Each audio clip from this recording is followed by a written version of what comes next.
week Kasiebo ensema yedi eba na watwi mu na ne edoso papa na watwi su di su de ensem no ye bo ne beda ane yedi ba beso mu nti wa anya bientie no akwanya na saso aba petakra na yi wasume na ensem no etie biabusua ensem ye bobo ani nyina no afrikwadwo apple newsroom bebi ayetie yi eye eno ekua afrankuma studio senoba tampani studio ni yetia over the week asiye yebesisi so ne asa kyerɛkyerɛ mu biem amawo ne edimo akuti ebi anise coalition of nation builders club ye twenty wasa napco na watwi mu kasa ye kyerɛ mu sa independence day no aniema bi kɔso wasa wo mu yibo ho asutire na watwi mu Ghana nya finhya diosiansia enam so ema mampani ekasai na se yanya emfinhia diosiansia na chima boabo hima wano so etu awofoɔ efo onumnyafo Alexander Kosiak kwa Ghana edi na finhya da aduosiansia no enam so ema odinsem bi tudwa ekyɛ de ntia wakom na hyebgifi board member wawo across senior high school na watwi mu kasa ya kyerɛ so bepie mu osuapo ni mu aye wi tofe ana disuafo no wama sisa abo wa mobonya semketewa ainfu mpenfo bia wa achim dan kwanta se pa se won beton no mo ahwe amankoda egbo mu dwa na dwa abre o sa akoda oda ana usua de no nya de on besoso so ebre se we mu na abusia na watwi mu de adwumadi a wodrop pi na akoso yedi emfihia da toso aduesia insi achi no State of the Nation's address koso sama wodro mampani tu etu dwa no ye besesi su ebiem Dr. Anaba akache abansen kebeya ka Ghana fa hudie da afibia ye tu si wono mo etem sika botwo erikodi no ye ntwam na watwi mu anso kokko body penny for ehye pa nipa enkoro abedwakuo se wo mo hye se ne be yakoko ye behye mo kena ewo mai mu onimnyafo adongo se State of the Nation address on mampani di tu dwa no na eye ntron kwanti Ahenkan no eye nanim busa te se obi a koko ya de aso ne pa na abusia se ne ye nyina ye nim o my Ghana ye nya ye fa hudi a na edi kan kora no na aya Convention People's Party CPP amayo kuo no wo na wo mu kita tumie enti si ye di efishia da toso aduesiansia no wo mu di dwumadie awodo ana hyehye so Speaker of Parliament na otwum kasai se yenya enyimu na enyimu edioman bo eba abusia na watwi mu nyasam ketra kopie mu ahyaman monten susu dia wo mu so dia akoso ya besesi so ama obiemti no eya no wadi yechi aba fontentan kasia ne so Facebook eya Ahenkan 93.3 FM duwa wa like wa share wa dwenkyere de eguo ebere sam ye beyi no maako ne Ahenkan ne nyina da ede amawo YouTube live so ye demo wa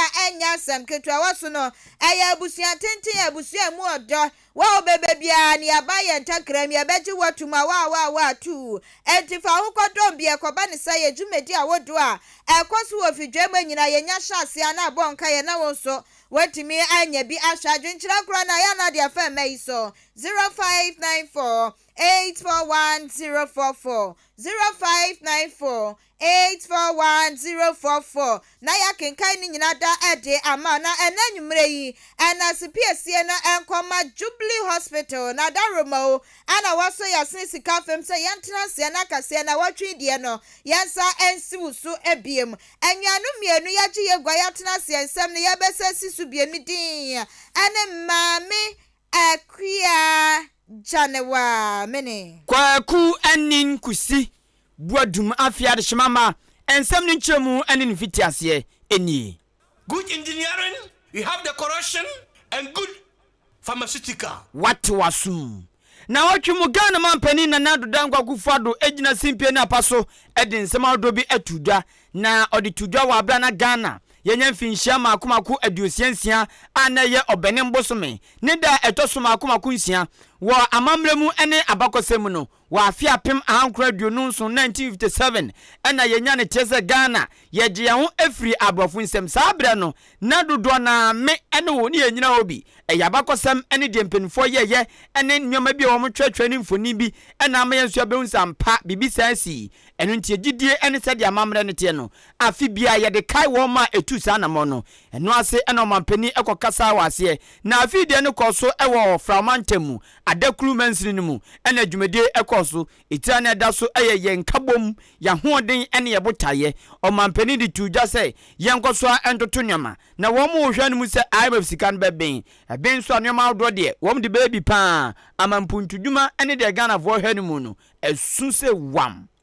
I'm very much aware of the current difficulties confronting our nation, and we are working hard to resolve them. Maybe we should also count our blessing in how together we are managing the difficulties. We all see the images around the world. Here in Ghana, we have not had any fuel queues. We have not suffered shortages of food and essential items, or the catastrophe of Dubuso. Undoubtedly, major global developments have had a negative impact on our domestic economic performance. We have witnessed historic highs in global inflation and food prices, rising global interest rates triggered by tightening of monetary policy of central banks across several advanced economies to tame rising inflation, an energy crisis with crude oil prices reaching unprecedented highs at one point above $120 a barrel, the strengthening of the United States dollar against all other currencies, the tightening of global financing conditions, especially for emerging markets and developing economies, and the large-scale disruption of the global supply chain. Eni amuti ye eye Ghana mampani nana adodankwa Akufo-Addo otoaso ekambiem se Ghana mpempem baabi a yaduro no ene se de onim enhumasua ene apomden so faso nti esefata sabu fabia nya kwan efa enhumasua mu kosku kogye ntete enu nti na no na ban no wamie nani akeka no masiani ede entoaso school kwa aba free SHS aba se unya wie je chesa pa de hia ni biscuit shamema ene sikre ena afi utwobo so na ho se no hia zo beta bag abu achi no okọ ungo school fees ungo admission fee eno botan ti oso yes ade no emu baako eno no sabu fa bia benya ekwan akọ school akọgi nimde ena biem apomden eno nti na ba no gusu tutu nyama sade be ya apomden ne o masua no emu bekoso a ayede.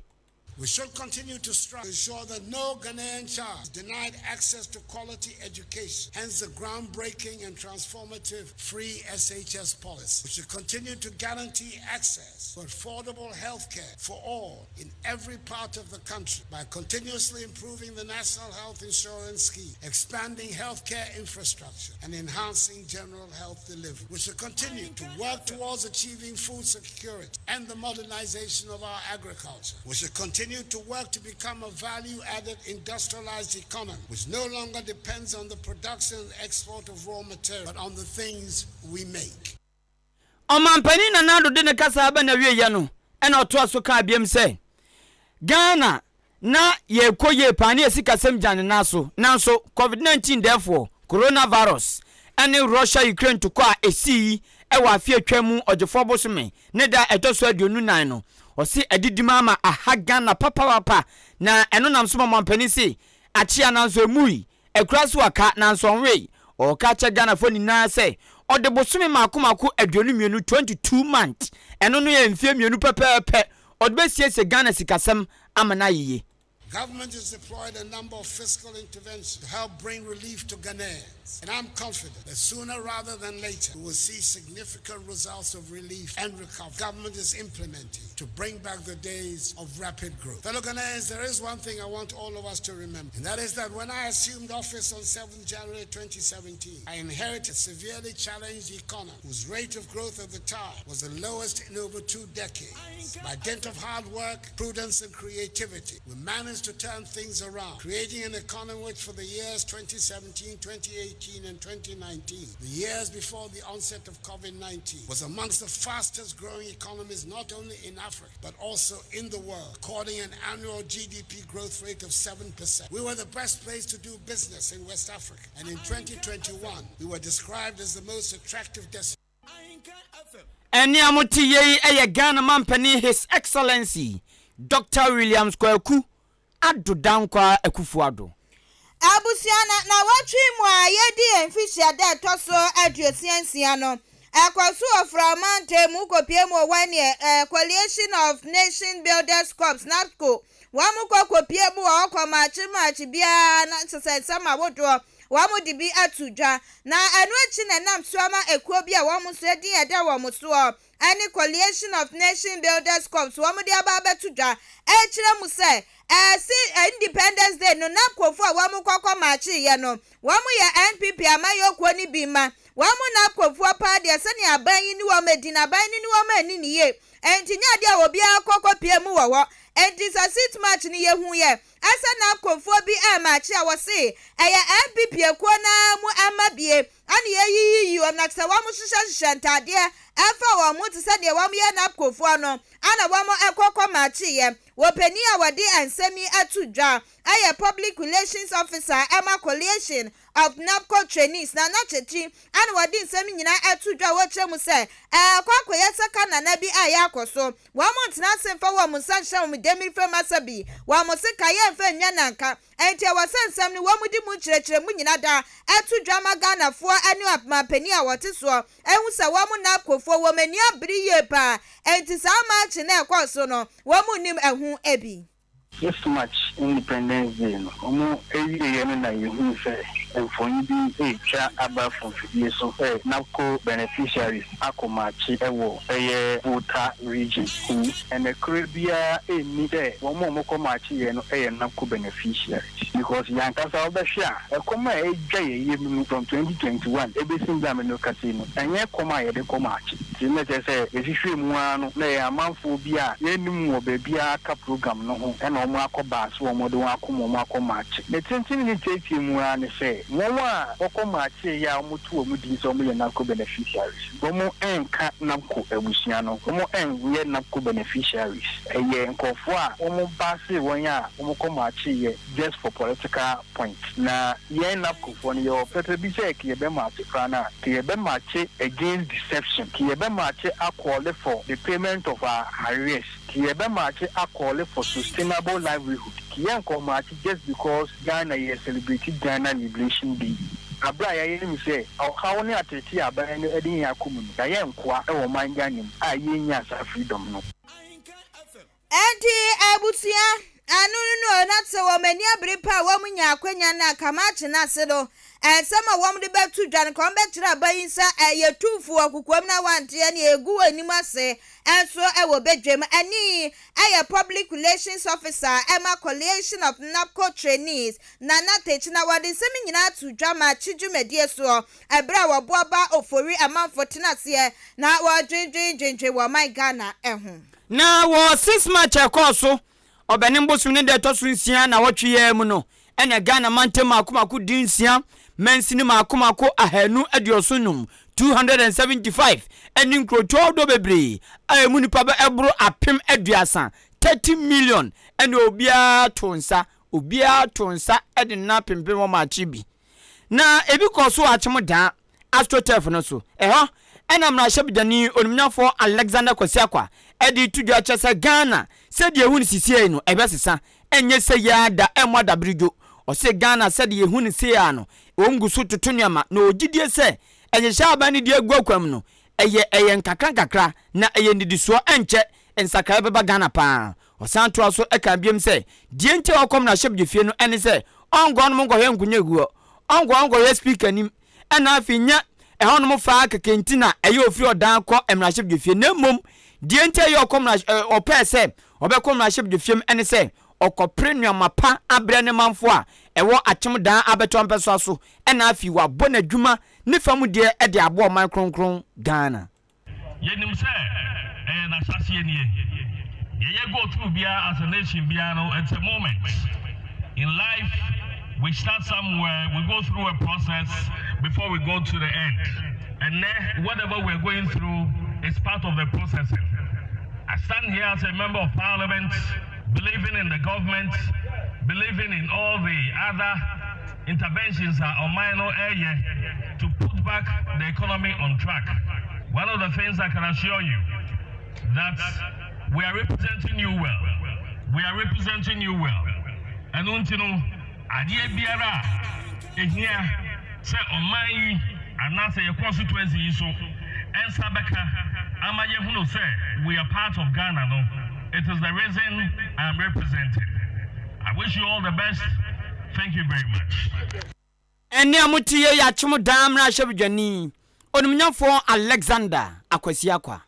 abusia dwumadie kro na ebi koso ewo achim aboabo sakasaka park adisuafo wa mu achim aboabo ne bebre na akohye mu sakasaka park na wo mu so match pass wo mu di wo mu de ahyehyɛ so na dwumadie na se no ana achim aboabo hima nana owusu akoto gina yede afutusem atu dwa wa kyese wo besra awofo ese ne nkwada ne asuafo wo mu kwakwa machi ye nyina no wo mu ne wo man ne edache na ase wo makoye wo man ne edache no wo mu pumtu ahuhia ye pantu besra awofo ese wo mu mo akyerɛkyerɛfo se ne be ya enkwada na disua mu betimi akwankan wo sesa awofo ema wo mani akwa akyerɛkyerɛfo ho wo wogidie mapa ese enkwada ne dachi ebetimi akwankan wo mbenyi na kyese wo mu so aba be ye mpenipa na dachi bia no wo mahwa atoto niema ye ewa achima boabu krodwe animpo wo man Ghana nyina na enum na wogina ye wo kyerɛ se wo besre ematan ni nyina se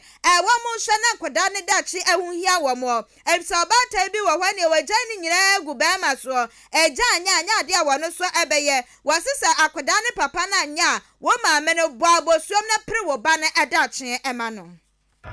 me pa mo show abatan munyina mu baye mo hugina bia obia ba be gina daache na akwala ba yesa na ye teacher ni me pa mo cha mo ntie di American a teacher fo a omo aboabo krom ha nyina abatan amo ha nyina mo mamani nko a teacher fo so mo mamani nko a teacher fo so na ye madaache anene ye hu ye eti ubaye sojani a wompe ubaye police ni a wompe ubaye magistrate a wompe ni nyina efra teacher fo eti teacher fo e wa boabo mon pompa ye ma on no ma adwuma nkoso abatan so monya hodin ye dwuma na mo fampia mo ma me pa mo chaw ya mo fa mo ni ntumuku no mo so se muku no ma anye nti mo so mo nye muku no ma anya eni ti ne nyankopon ma mo nsa eni nine di obema betimi aye no oba nso betimi aye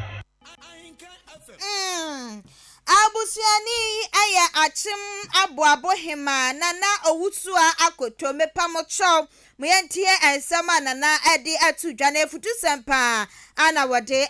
ematan this match dakro na ena ni fahene so wa achim dan kwanta nana opon abroko toso mienu ono so ene dwadata edwumadie koso no oza dwumadie bi se na etwedom aza yie no etwe emanfo free nkurase enkrom wo ma aboko etwom na abokrom enti six match ni dwumadie bi san etwedom ba papa na okokwanta edom krono ni nutu ene ne nasa obia di twi ene trada ebe hia be he six match ni bi enu nti emedom hia papa ena nana brokwa achim dan ni fahine so simpie ni apaso gina ye so microphone ena oka chan kwantafoni na say aban betumi aibi na zo ntumi nyani na enu nti wo mo jejeto na sa to no wo wuntua no yedin enkwose obi ose o mo jejeto obi na obi ono no ai na adwinzo ntua ena onenam na o se wo mo enwan wemu ainfui wo be topetro gom ka wo de kutua ko meza ntimi ka wuntie kutua fa mo ban oso be se o mo ya ena na ka cha o mo se he wo mo nkojeje ayi omanfo sika nketenketen kakra wo mo jijin kakra na abonto omu nkoji ndi ento okache nkwantafo say sika assembly member unit committee members eno ono enfuni bi ejeje no obi anyi no yemu ntua na omfanye mpuntuduma esan say wo madinka e bi panti wo mo hweso entua sika no na enkoso wawa ebi mo se galamse o kama kwantani bi atse nyade galamse betumi aba nkwanta ne aba wochena adira sabi wato nana no wonsedo ne kura no ena ose nkwanta nkwada epewe kipin papa enkwanta nkwada epe club anadwo se yen shenta club nso kwantumi hye ayi ayama untumi nhye sretenkaba untumi ndasete se ayi Roman sister na Roman father o ko club u piano dwakubu mu dwadwa untumi hye atade agwaze de okwaso dem wo se o ya ho hyehye ese ayi medimedu inu ahyebi entade apapa kire nu ahyebi yase efe bibi crop top nu agigibi ti uhwe wom dress om di piano dwa ehu na wasa ko gina na dwo 12 ebu nu mu dwa na se saade no ehu papa ehu pa ko so bu onma wo ko bu nu mu dwa okofie kakakra no osuro ti okasa be man koja na adwembone no de fa ho sa akwada no ti o se awufo bia hwe se obema ne ba jai wekipin ko enya nadwo agudie obehe se ne ba be jai yesen kwantente de mam osoman na ma trankonya asofofo ewom imamfo ewom amofra eba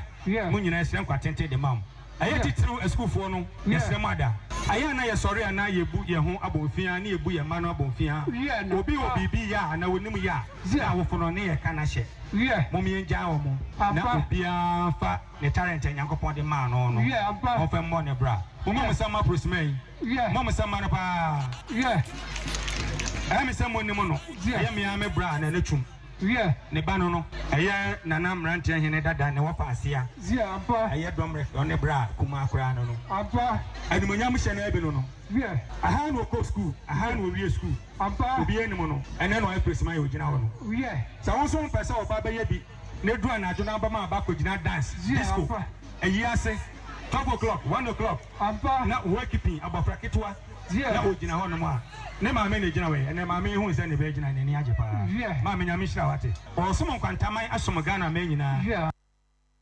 ani amuti ye ya chim dan kwanta ni fa hene na na opon abroko tosumienu wan akwada ojina buki piase na ye bonyum biti se akwada kete sheki kakra ma me hwe wan bida ma ube dwane ti na na abroko futo de ma wofo eno no titu no wo ma wachim da enkwanta na abusia sana na etufu yi na wukopie mu awa across senior high school susu ene na wachimu board member wano kasasiye president that school na no yera Isaac Kwejo Obin Amunti wano su gina de nsamo to dwachire mu se obepie mu across senior high school ni mu a wase ne ya ni suban bi adisuafo ni titiru ne emema no wa mo da na di wo school ni mu o se hu papa hu e wase wo mo peka wansem na bo akire se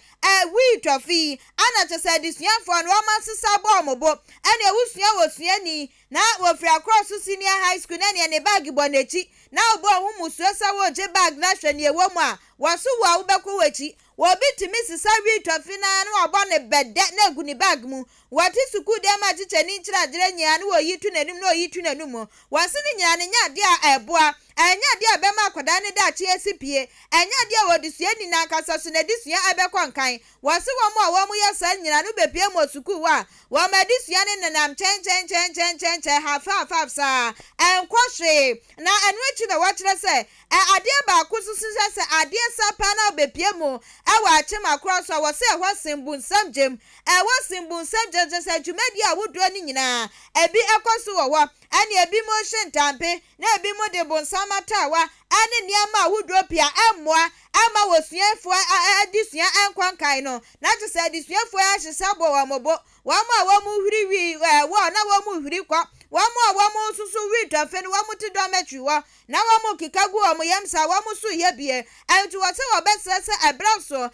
ensem etisa no wa mu hwa apenu puma sibre na animenim ya no wa mu tu ase ama adisuafo na disua ekwa enkan yewra Isaac Kwejo Obin Amunti din semi nyina atudwa ebra na to se kopie mu ewa chema kroso a wa man Ghana sit match de ahihye so na adisuafo a wodo pina kopie mu ewa across senior high school na match pass yi wa mu di bi akosihye so nam so kra ma adisuafo a wa mu bo mu made ewa BC nsohwenim adisuafo miensa ye bo wa mabaso esa so disika eka bo mu se ne be ebeboa ema o madisua timi akonkan na yera Isaac Kwejo Obin eche mu se sani adisuafo ye bo mabaso nka wo hwa aso o madisua betimi akonkan so dei wa mu wie BC na mu bepie mu achema cross senior high school a we tofe anu na wam disua ade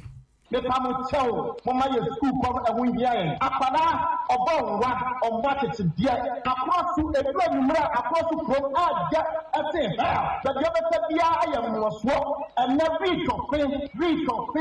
biscuit aja akrosu aboso kan bi no na ose ubo se musie pinimpimu na eba na kusa na ote wodem owo fie na odi we tofin a eda na odi bebi ya pamuchao to ka da se papa bi ya ka akrosu e bon ka te boga ya ba alert din yɛbɔ Excel, yɛbɔ enipa bi te sɛ Jenny, nkɔfɔ yɛbɔ yɛ nyinaa yɛ din. Ɛyɛ adeɛ baako pɛ ɛna atumi aboa yɛn. Ɛno ne school. Ɛno nti ɛnɛ yi yɛpamokyɛw yɛpɛ sɛ yɛbɔ schoolfoɔ bi aba so ɛyɛ 2021. Yɛkɔtɔ BEC no ɛnfala a ɔmo ho mmɔden ɔmo nɛnɛ yɛba bɛbɔm aba so. Na aba so bɔ deɛ sika nso ɛyɛ dɛn ɛka ho.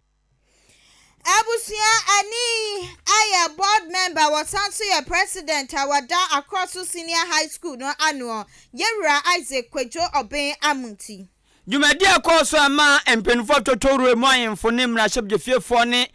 board members kasa wase eye Independence Day no na executive director Ma African Center for Health Policy Research and Analysis Dr. Thomas Anaba enso ababonte se sa Independence Day no kabeya ke ntwam de enti osi ntwam ni se de bia afi bia edu obenim bosum ne de to so nsia bia se ye di Independence Day e de aka Kwame Nkrumah mo enso Kwame Nkrumah mo enwuma bi mpo mo start so mo ye wo ma nwie edan bia Kwame Nkrumah mfi aze so mo si wo ma nwie enso aban aba aban ko wo mu na gungro de sabi ponjo we dance ase wo mu na jako woman tumi anya ahye Kwame Nkrumah ne onyam nanso afidu na yedu obenim busumi mupe na yaye budget boho sia de kwa kodi Independence Day o say yentwam na asemfa na asemonko. If we think we as a country cannot get money enough to buy vaccine for our children, our generations to come, I don't even see why we should celebrate independence if we don't have vaccine for our children. I think we should use that money. I've seen other countries use money for independence to do communal labor, cleaning of all the communities. Why can't the government say, look, we don't have money for vaccines for our children, let's cancel Independence Day celebration, I'll make the money that is there, procure the dollars, and buy vaccines. We have programs going in this country that are not very, very essential. Will we be happy in future if we don't have a generation to take over from us? You know what will happen to a child who gets polio today? In 10 years' time, 20 years' time, you'll be a disabled, probably on the street begging, increasing the burden on the streets, increasing burden on those who will be capable. We will have children who will have brain damage, who will be vegetables lying in their homes if they get measles. Will we be proud of that? It's not far-fetched. Independence Day celebration is to celebrate achievements. We've achieved that already, but we are going backwards. So we have to use the little money we have to rather cushion those who are very vulnerable, and nobody will say no. Which family would be unhappy if the father sacrifices to buy a car or celebrate his birthday and use the money to buy medicine for a child? No one will be angry with his father because of that. We won't be angry with President Akufo-Addo if he sacrifices Independence Day money, celebration money, to buy vaccines for children. Eniamuti Executive Director, Ma African Center for Health Policy Research and Analysis, Dr. Thomas Anaba. Abusia ya tuansam so anemo ye free Independence Day celebration no. Na ya ba State of the Nations address ane nano ebnade twemu wa bani busume ne da toso nwatwe ne mapeni na adudankwa wa kwafuru simpie ni power mrahye bedwefie wa man bobre wade wonsem nyina ekwakoto dwa na mapeni kasem na wa kire se wanu ba betena abanwa mu wa ba bedi hene ese mapeni no ehyase afi MP no ani edu ensunim 2017 an wo baaye wasi 2017 na wo baaye wa bonu humodin ye pa atoto ne mama tese bibia ekonkan nanso ene wana monten so wo so TV so radio wa ne wote ani sa MPP aban abobesia se yaban bia ana MPP aban bobesia basabasa ana wodo omayi kwangu asum ana wotu omaya jejemu enu na mapeni dia tudwa wo kire se sansam na nya dia no kura bia wo mu wanene na aban enukra se wama bobesia na besia wamu kokobo ye nyina no eye woman ni pumtro ane woman ni kanko ene esika wodro wamu kokoji ye nyina no waso wodi bi ya kwan na odi bi ya yalsabia na odi bi sisi suku adan ni nyina eye mpumtudwuma ya pre ase woman enti besia na aboa na ekokobo ye na se na aban abo nyina no eye woman ni kanko ane woman pumtro enti obetina de ne sesi ne boa ka ne plane enye plane fa ese MPP aban yi Beyond the use of COVID funds, there are legitimate questions being asked about how the country's debt situation got to where it is. Mr. Speaker, let me state emphatically that we have not been reckless in borrowing and in spending. It is worth noting that the debts we're serving were not only contracted during the period of this administration. Mr. Speaker, we'll spend money on things that are urgent, to build roads and bridges and schools, to train our young people and equip them to face the competitive world. Considering the amount of work that still needs to be done on the state of our roads, the bridges that have to be built, considering the number of classrooms that need to be built, the furniture and equipment needs at all stages of education, considering the number of children who should be in school and are not, considering the number of towns and villages that still do not have access to potable water, I dare say no one can suggest we have overborrowed or spent recklessly. Abusiani ayamampeni nana adodankwa and a State of the Nation's address Mashebe Jefie ana wadisa semi nyina etu dwana nuachi ana mampeni etire mu se wano na abaye wa mo hyase 2017 apimpinu ne edunsu nim no wa mo bo ahomodin ye pa na chesane ma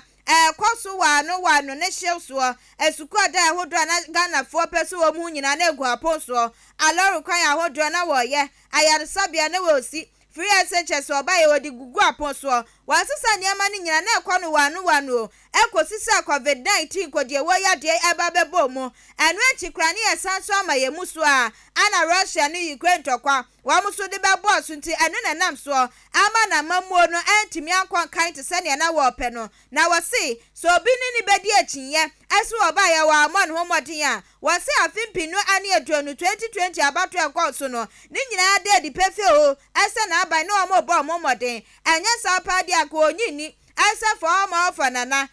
to aso no kanya de betimi abam enti se abam ni kwa de ededie ese ne ban wo mabo ho emodi ye pa na wa kyeresa emodi boy a wo maboy enya ono kwa na ode bo ne ho asafo hini o wase managing director awada International Monetary Fund IMF no wanu kura so bebe pie wo mai modi tudwa ese nye COVID-19 ni Russia ni Ukraine to kwa ko mai akwa duo kampunto ye kwada.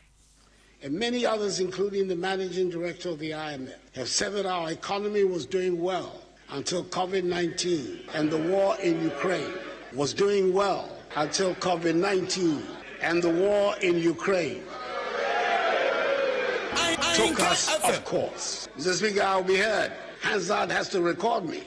I will be heard. Maybe because of the severity of the present difficulties, or maybe because it suits their preconceived agenda, some people are unwilling to accept that we were on a good trajectory until the arrival of COVID-19. The Ghanaian people, however, accepted this proposition as evidenced in the results of the 2020 presidential election, which were unanimously endorsed and upheld by the 7-member panel of the Supreme Court. Abusiama peni nana adodankwa nene ane yakokotie ye no president of the land ono na my Ghana sini naso we a State of the Nation's address awade atudwa Mrashebe Jefie ebnada etwemu over the week Kasiebo asugusu tie fitidwa da besi ni fiada so ene yes ha bubu ache kakrakra ema no what wasum na yes State of the Nation address ensemu Omampeni na nado kasawe ya pe ena Borgatanga Central abetompe so aso wamumna shebdwani ewo Upper East Region odumnyafo Isaac Adongo chese sade na nado gina emra shebdwefie Ahenkan so na no na waye nani mobombo ose mobombo na no waye nani mobombo no kire se otwa ntronti oye nani mobombo sade be ya Ghana fo ehu nya na hi no woma nkodi na tema nkokeka nsem bia ensem fata enu nti no no mobombo tresabi obi akwakopa bosia ana obi awakọ obi fie na opeso okohwa esense kom de no enu nti no ye nanim san no no no de o trese de o mampani nanado ekeka ye ensem okeka no osidodo na ye ntro na ne ntro na otwa ne nso amasabi Ghana fo bi su ekoso a arehemu mu Ghana fo mu eni titu amanyofo mu no na nado ntro nkitinkiti bi sa okotwa no eka ho bi ena ma Ghana fo embu amanyofo se ba no nokrekamu a wo munje amanyofo endi no. I saw a president who is not with us, and I saw a president who, for the first time, looked more humbling than I've ever seen him address the House, because the reality is not looking well and it's not reflecting well on the government. So despite all the flowery language, beneath that is the reality that as a country, we are not in the right place, and we are in a very difficult place. So we are in a place where, without missing words, the president would have wished that this conversation was not constitutional. Obviously, something he cannot avoid. Yes, it was actually a constitutional requirement, but he found a way to escape telling us the reality. And I sat there as a politician, and I felt that my image is further dented, because politicians have been crafted as very people that you cannot trust. Our credibility is on the line. And you listen to the president look Ghanaians in the face and channel falsehood. I felt this was the lowest ebb, and I was asking myself whether I belong to this political class. Odumnyafo Isaac Adongo Bolgatanga Central abeton peso sumra shebjani ewo Upper East Region nene na mote no enu ati na mra shebjani ma de hyewo enhyae so abeton peso aso asante mantemu opanyini ono aso ena mampani aboni din se omeye osoafo abedekira obehwe adwadie ene fidi dwuma so Odumnyafo Dr. Stephen Amwa aka Stika aka Chinese man pape enso kasafa so na no ho ena oche owura Adongo se onye ni onye din na Ghana for eheu enso to agboi enso ato agboi ewi agbo agboi ewi ammo agboi ti Ghana for kra yanya muden ni na do kasa waye o che ahunbrase na osi odan edi no osi aseche no se obu Ghana for odwen Ghana for ho owo doma Ghana for enti owura tekase owura Adongo nja de okeka no na de nanado ahunbrase od be kenkan so na no eche se odo Ghana for na odwen Ghana for ho ebiem osanka se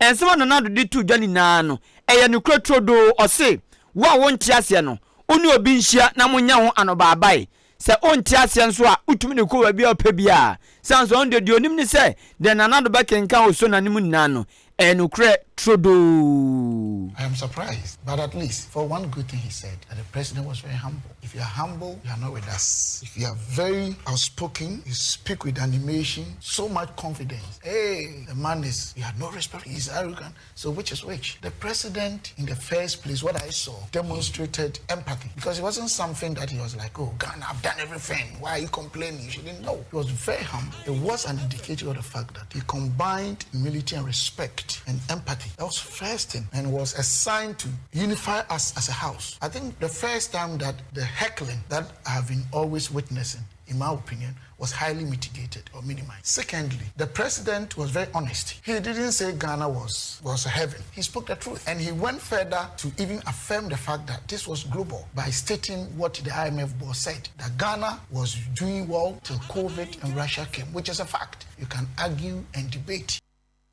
Onipa amote so no nso kasei eye owura Stephen Amwa Dr. Kennedy hu oyemrahye bdwani wo enhyae so abeton peso aso osanso eye opanyin bia omampanin nanado aboni din se omeye osoafo abedekira obehwe adwadie ene fidi dwuma so abusia ya transam ne so na yegusu wa Ghana busumi mu efisa match bia yedu obanim busumi ayeyisi wo asa Ghana busumi ne wo man Ghana ye de boy hu adewro saniema awo bo ade de cheye sika kokko ne de bo hu dewro koko ne de bo hu dewro niema ne je doso agudie anyina eka eho na ade ba kwa nam so ma oman yetimi atumpo wo man Ghana yetimi aba bedu bebi ayedui eye koko ene koko ba wo man mu Fernando Pone free ba ye tete kwashi na tse wo kokofa ba ye yedua wo man so ne ya sase no obo ade ni ya bro ye de hyeso amfihia nu machi na ne koko no ba ne se eba enti koko abebo ye pa na enam so ama pani kwantrafo a wada Ghana Cocoa Board ano ye Joseph Boahin edu na watwim ahweye epa nipa enkono abedwaku ahu se wamonhwe se ne be ya yankase ye kokwa yedua awo man mu fine flavor cocoa ni nyina aka hu bie ebetimi atumpo na yetikasem atimi akwankan na dwumadie ne akoso na ye Joseph edu Boahin ade atudwa wo chem se o wa man Ghana ya boya humodin ye pa ewo cocoa mu efiti afe MP nu ani edunsu ne maba besine wasi cocoa atimi akwankan wasi anka ne na ka cocoa yi consumption tani atimi edi cocoa ya di cocoa ya niama wo man mu no hu chocolate ni ade no na ka 0.5 kilograms na so ene atimi akonanima enso aba bedu 1 kilogram na tsen kakra no kokoo ni ye tiase eniema ye di kokoo ye ne ehunu mu anti chocolate enso die atimi akwankan na eno achi ana wa kire se won kan emfa na dai wo man Ghana fo wasi emfinhani ensia achi ne no wo man Ghana ya beti kokoo adwumedie ase anti chocolate su na etumpon ewo man mu na enum na wa kire se ade ba kwa ha dwen enyina ne se kokoo no ye kokodua ye kwoti ye bo ye hata ye nim kwa ye betimi afaso na ada ne dano no na ka kokoo ye dibi ye milo ye dibi ye chocolate fan choco ni nyina tetechire no wo si ye nim anti kokoo ne ye kokobo hata ne aton na de akwa obi man so na de akwa ye chocolate wo dibi akwa ye milo ye dibi ye moka ne asaso de aba aye man mu a ya kwa kakra ni nyina no eye sika se ye anti ka ye nkasa so ye hwe na ye hu kwa ye betimi ada ne daniani a ebetimi aboa pa makoko sika sam no ebekwa enkan ewo maimu dwumadie na se no wogina so de nsemi bi aka ho. The world's average chocolate consumption is estimated at 0.9 kilogram per capita per year. The average in Europe is 5 kilograms per head. Switzerland is 11 kilograms per head. Germany 9.1. Estonia 8.3. Per capita chocolate consumption per year for Africa is 0.5 kilogram. And Ghana is now 1 kilogram. Despite the doubling of our consumption rate over the past 6 years, our best effort has not been enough. We cannot be producing so much cocoa and pride ourselves as the second leading producer of cocoa in the world and remain low on the league table of consumption of chocolates and cocoa-based products, expecting that countries elsewhere will consume for us. That is a moral mistake. Charity, they say, begins at home. I'm happy to say that the new members of the committee that you've just seen also come aboard with rich experience in diverse areas and are ready to take off from where their predecessors left off. They have also accepted to carry this huge responsibility of moving our current per capita consumption, which is 1 kilogram, to an appreciable level within the shortest possible time. Abusia ani aya yera Joseph Boahin Edu wano aya Chief Executive Officer our Ghana Cocoa Board ano. Now Ochimu Speaker of Parliament Onumnya for Right Honorable Sumana Kingsford Bagbin Openyini Kasai na Okasafa nkabom ho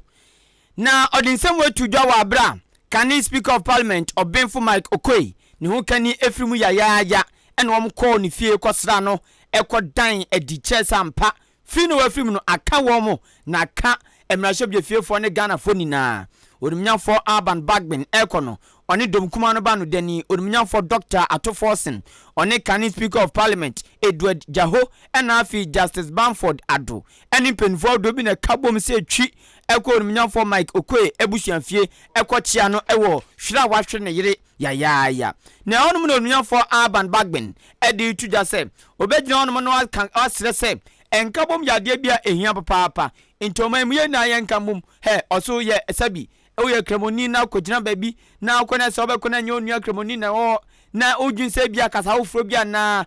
nipa ofro bi nti kwa ya kasa ba akumie no wallahi kasa ba akumie no wallahi me na odi media go wallahi o se amva so bia ma he achim ni kogina baby na se o chia no pono anche ne odi agro no betwema nso betwa wa bon se yes ubenu mpo se one ne kodi agro enkani uni ni kodi agro na bibi kakra bi ba kai mi na me wallahi talai he okay me ye me no fio nkradok no ke kan bi guma enti o se sanu mani na emfamfa so bia ma oye pepeni oye nkremoni oye siremni oye hwanhwani oye egbeni ye na ye nkamom ne endan odoadi na ye yesa edi mpuntuo ene asomdwe bekoso atena o man kronkron Ghana mu. We want to assure you that the whole parliament will be with you. We will together not mourn, I would think celebrate the life of our dear one. This is not the time to be mourning. I think this is the time for us to celebrate the lives of people so that the young ones can emulate from their lives. As we said, the background, how you marry, and here you have your products. And that is why I keep on asking when people say citizen or tribe, what are we talking about now? We are one and the same people. And when something happens to one, it has happened to you too. Let's continue to live together in one accord, in harmony, with one commitment to develop the only place we have, which is Ghana. So once again, I assure you, the members of parliament, the staff of parliament, and the institution itself, as we said, our seniors who are here will be with you. Well, if you were second deputy speaker and you became speaker, I was also second deputy speaker, and I'm also. So here we are together, and so you can be assured that I will be with you throughout. And Amuti Ye, Speaker of Parliament, Right Honorable Urban Sumana Kingsford, Bagbin. Na abusiana wetwi musu Convention People's Party CPP amayoko no wamu di dwumadie bi ahyehyɛ ɛso ɛwɔ University of Ghana suaponi mu ho ba ko edin eda so ɛne Elizabeth Say Hall ɛwɔ ana dwumadie no so ɛkɔ so na dwumadie na se no ana tutreni awoda Convention People's Party amayoko na no nana akosua frempoma saponkuma kuma wade atudwa wokyerɛ mu sɛ waman Ghana ya babu ye nimpa waman yenyi emfihia diosiensia enye mfihia ketoa enti wabesre mebu nse bebi a yedui no waman ne nkan kwa nyina gyina emebu ne so enti mebu no obesese ne manim a yenhyase na yempre yempumtuo empre yedachie na afeso eniema hodro amapani ane odikan wasajefo Dr. Kwame Nkrumah ahyase no wakasi superpi ese wamu CPP amayoko no wamu wani swadi hunu se afimpinu ane adoni na wamesa ba betina abenwa no so asa mampani na omne wama betutu niema awo mayimu wasisa bran adua empumtutuma hodro amampani a wodikan Dr. Kwame Nkrumah ahyase ni nyina no wambesa so bekenya mu asa nyuma ni nyina no se aya ne beboa ama mabu ne nkan kwa atimi atumpom enti sa ne ye ni nyina betimi abemu a agisa ene mabu no yeso yetimi asole ejina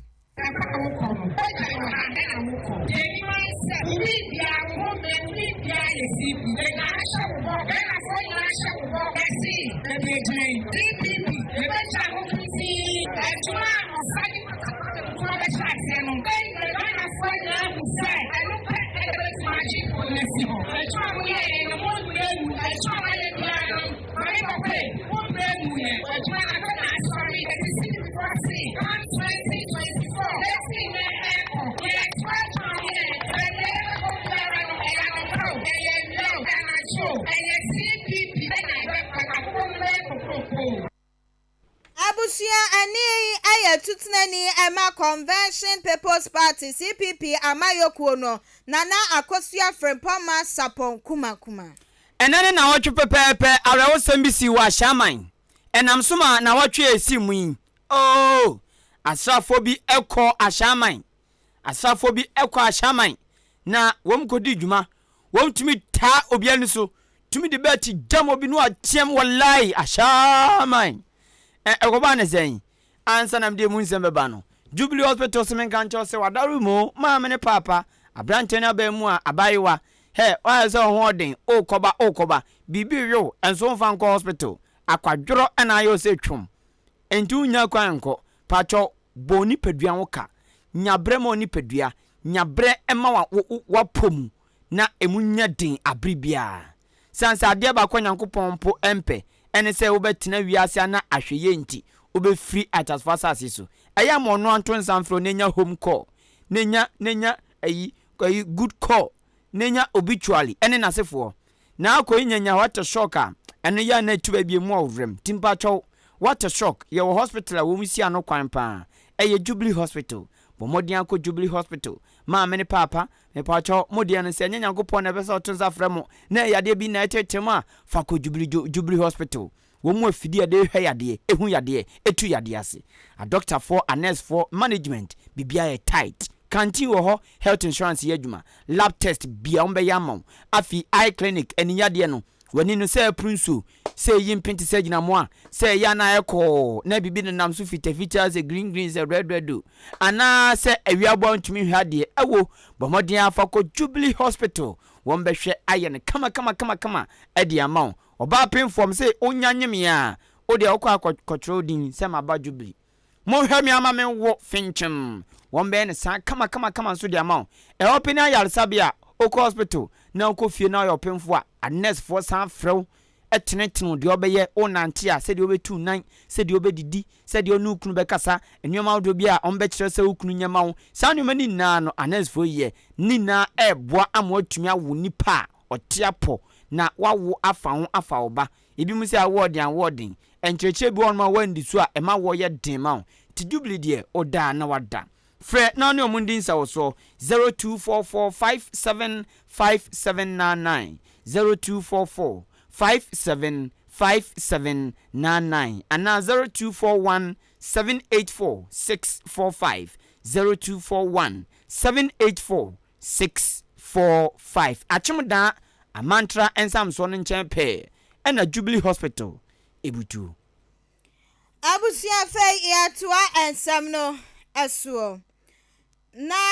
sa na watwi mu kopie mu wa shama enya asɛm ketwa ne nyina da ejina nano memene dantie ne ane na watwi pɛpɛpɛ ana ne wɔsra ni a wɔwɔ sra kro no mu ɔkɔ akɔsra na wofoɔ ɛwɔ shama ne tsani babonifoɔ bi kwatro ne sewrɛ ekwawi ase wɔ makuni ya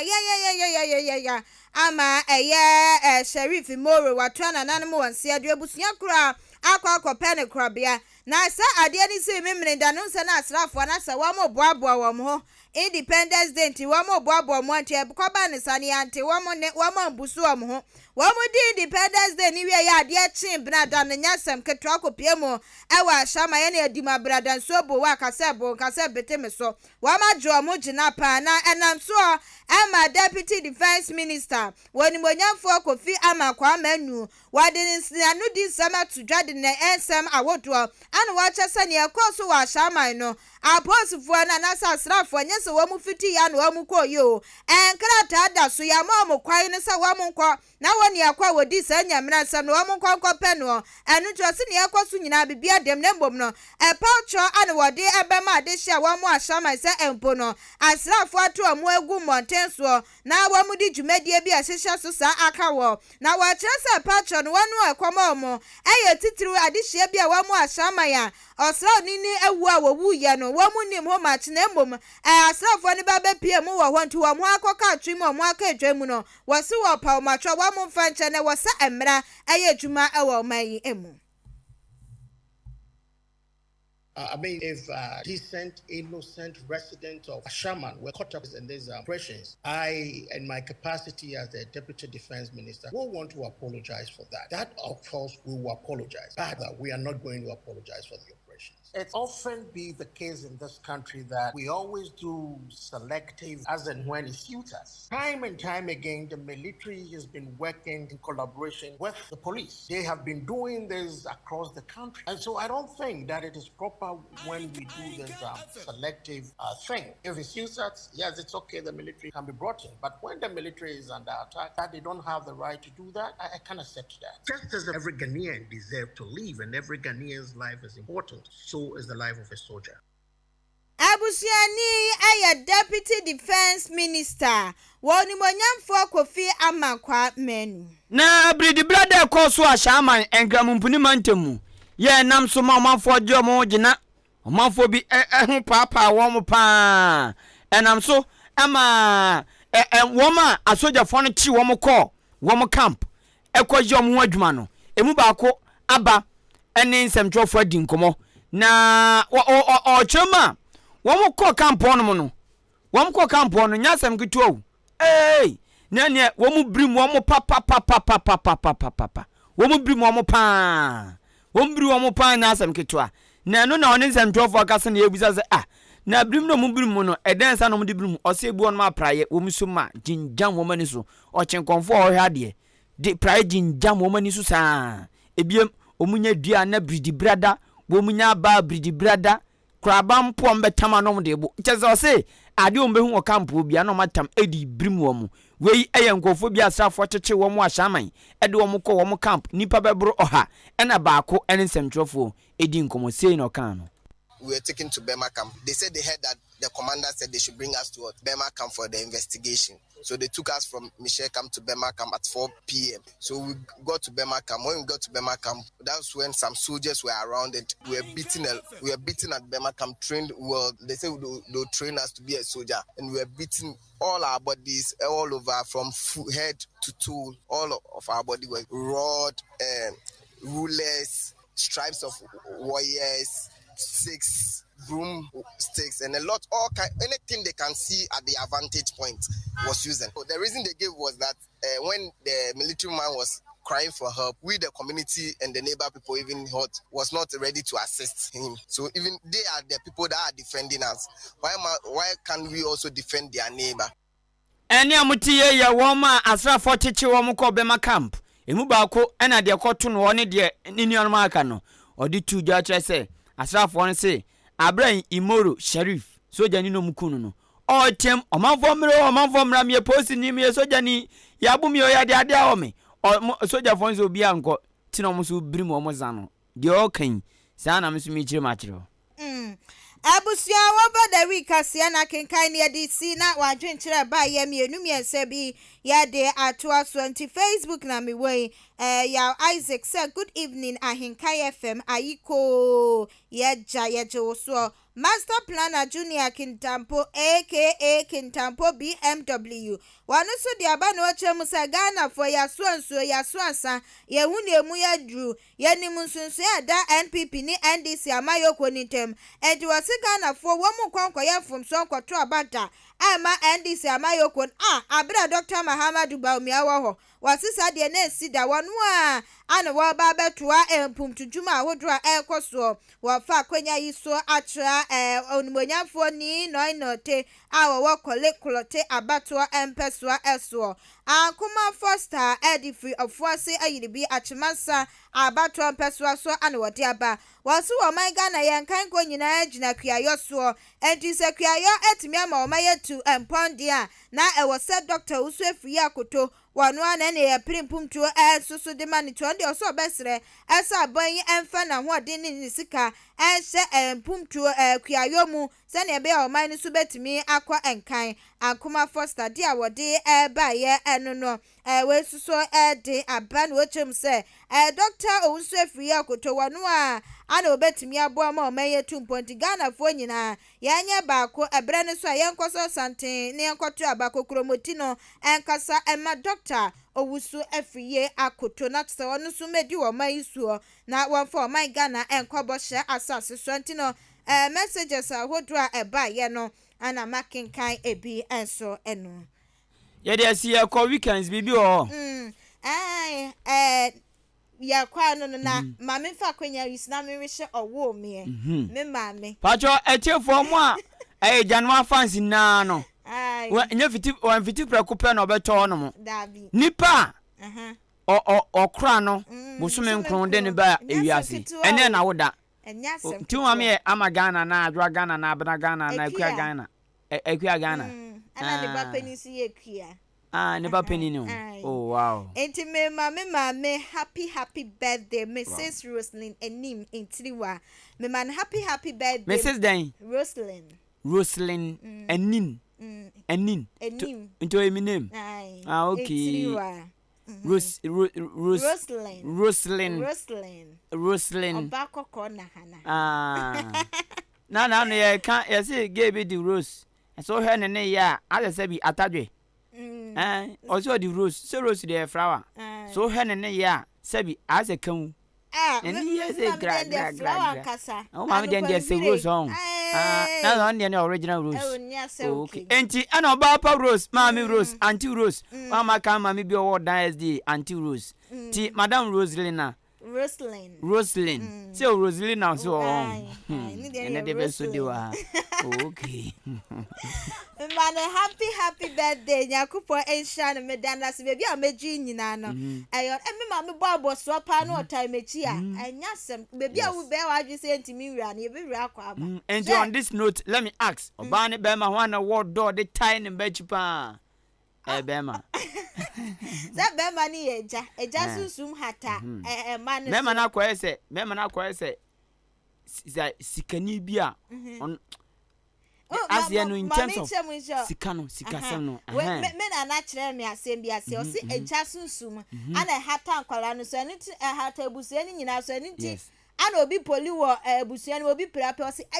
eja susum na hata no so ni ti no ana mane kasa nti no mu nyina afani nyina obi aye so oba ne bobo so no tai be ma na chi a obua enti me mame happy birthday nyakopon enhira no onya ne kese onto ne nkwa enemu na omani enyi omame mame nyi chapan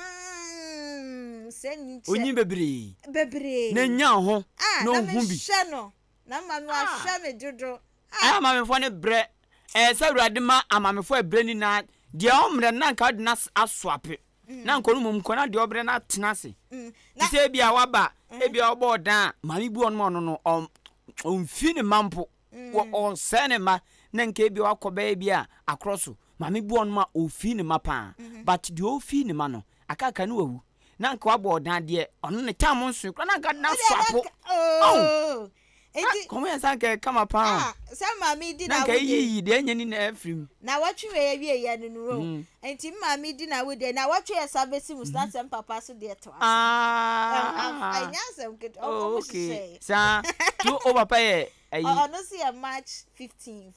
Ntomu na bosume ba ko. Bosume ba ko. Hey, and I said this man trombedi honeymoon so honey why. Honey baby. Yeko abusia yeko na ye producer na nwumre DJ Kobe K ono anso ene de ko Facebook live ene YouTube ene said wa bɔ adwuma no o cha nanse